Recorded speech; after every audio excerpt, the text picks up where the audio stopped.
साथियों, आज हम एक केस स्टडी पर चर्चा करेंगे। कक्षाओं में भाषा सिखाने का काम कैसे होता है।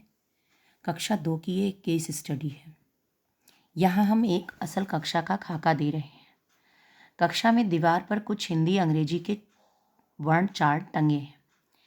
कक्षा में कहीं कोई पुस्तक नहीं है, केवल बच्चों के पास पाठ्य पुस्तकें हैं। यह कक्षा 2 की एक क्लास है जहाँ अब साल पूरा होने को है। बच्चों के पठन की उपलब्धि के यहाँ कई स्तर हैं, जैसे लगभग 30% बच्चे ऐसे हैं जो अब भी सभी वर्णों को तेजी से नहीं पहचान पाते हैं। 45% बच्चे सुने हुए पाठ के शब्दों को धीरे धीरे हिज्जे करके पढ़ पाते हैं।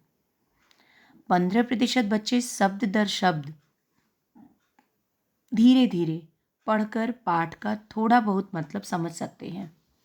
केवल 10% बच्चे ऐसे हैं जो प्रवाहपूर्ण पढ़कर पाठ का मतलब भी समझ सकते हैं। अक्सर बच्चे शब्दों को बिना मात्रा के पढ़ते हैं, जैसे मोर को म र। नीचे दिया गया वर्णन शोधकर्ता की अपनी जुबान में है।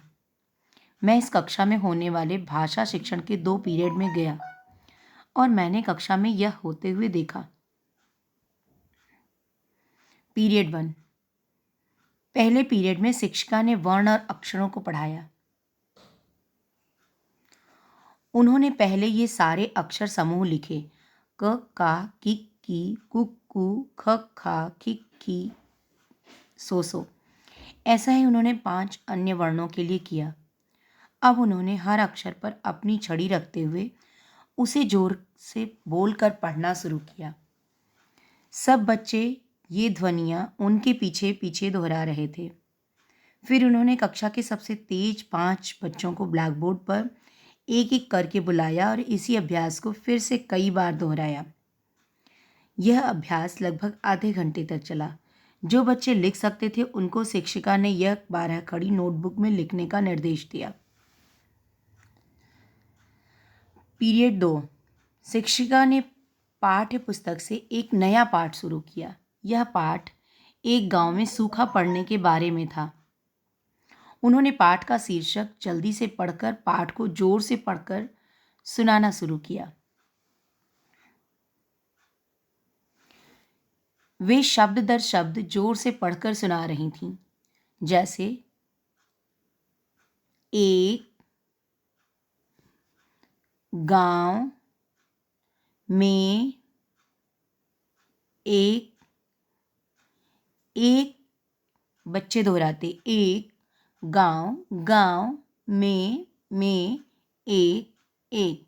बच्चे शिक्षिका के पीछे पीछे एक एक शब्द सामूहिक रूप से दोहरा रहे थे।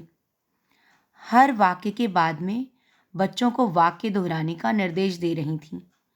बच्चों से अपेक्षा थी कि वे बोले गए शब्दों का पर एक एक करके उंगली को रखते जाएं। मैंने देखा कि बच्चों ने अपनी उंगलियां पुस्तक में पाठ पर रखी हुई थीं, लेकिन जो वे बोल रहे थे और जहां उंगली रखी थी उसमें अक्सर कोई संबंध नहीं था।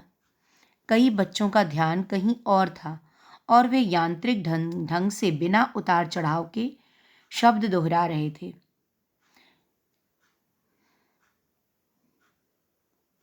जबकि कुछ बच्चे तो दोहराने के बजाय अपनी चीज़ों में ही व्यस्त थे।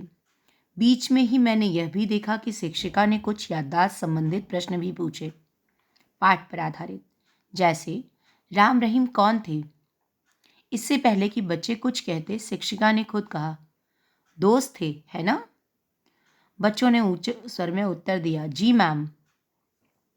फिर उन्होंने पूछा, राम और रहीम कहाँ जा रहे थे? सभी बच्चों ने एक साथ मिले जुले स्वर में कहा, बाजार। इस तरह एक बार पूरे पाठ को पढ़ने के बाद शिक्षिका ने कक्षा में सबसे अच्छी पाठक को कक्षा के सामने आकर जोर से पाठ पढ़ने के लिए कहा और दूसरे बच्चों को इस बच्ची के पीछे पीछे बोलने का निर्देश दिया। उस बच्ची ने भी एक एक करके शब्द पढ़ते हुए गद्यांश पैराग्राफ पढ़ा। इसके बाद 3 बच्चों को, जो सभी बच्चे पढ़ सकते थे, एक एक करके उठकर जोर से पढ़ने के लिए कहा गया। और बाकी बच्चों को दोहराने का कार्य दिया गया।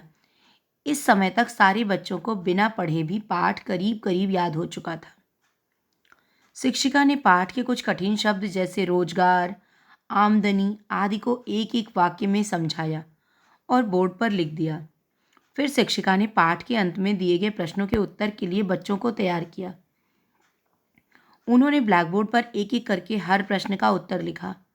ब्लैकबोर्ड पर लिखने के दौरान कुछ बच्चे उन्हें देख रहे थे, कुछ अपने बैग को अल्टा पल्टी या बातों में व्यस्त थे। फिर बच्चों से कहा गया कि वे कॉपी में उतार लें। कुछ बच्चों को लिखना नहीं आता था, वे इधर उधर देखकर कुछ उतार रहे थे। कुछ तो बिना वर्णों को पहचाने ही हूबहू अपनी कॉपी में उतारते रहे। अब शिक्षिका कक्षा में घूम घूम कर यह देख रही थी कि बच्चे क्या उतार रहे थे। जो बच्चे बहुत कम लिखना जानते थे, उनसे शिक्षिका ने कहा कि वे वर्णमाला के वर्ण उतार लें। कुछ बच्चों को शिक्षिका ने पहले पीरियड में पढ़ाई गई 12 खड़ी लिखने को कहा। हम पहले मॉड्यूल में मौखिक भाषा के विकास और उसके महत्व पर बात कर चुके हैं। इसी दृष्टि से अब हम इस केस स्टडी में होने वाली मौखिक बातचीत पर नज़र डालेंगे और उन वाक्यों के बारे में लिखेंगे जो केस स्टडी 1 पर लागू होते हैं अपने कमेंट बॉक्स में। इस कक्षा में बच्चों को मौखिक भाषा के प्रयोग के कई अवसर मिले हैं। क्या यह सही है? या फिर बच्चे अपनी सोच से बोल रहे थे? या फिर बच्चों को केवल दोहराने भर का मौका मिल रहा है? बच्चों को अपनी राय देने का भी अवसर है? या बच्चों को पाठ का अर्थ निकालने के भी कई मौके हैं? बच्चों का पाठ के अर्थ से कोई वास्ता नहीं है? या बच्चे सिर्फ हाँ या ना में जवाब देते हैं? या जानकारी वाले प्रश्नों का एक शब्द में जवाब देते हैं? इन सभी बातों पर सोचकर कमेंट बॉक्स में अपने उत्तर लिखें। इसकी चर्चा हम अपनी अगली कॉल में करेंगे।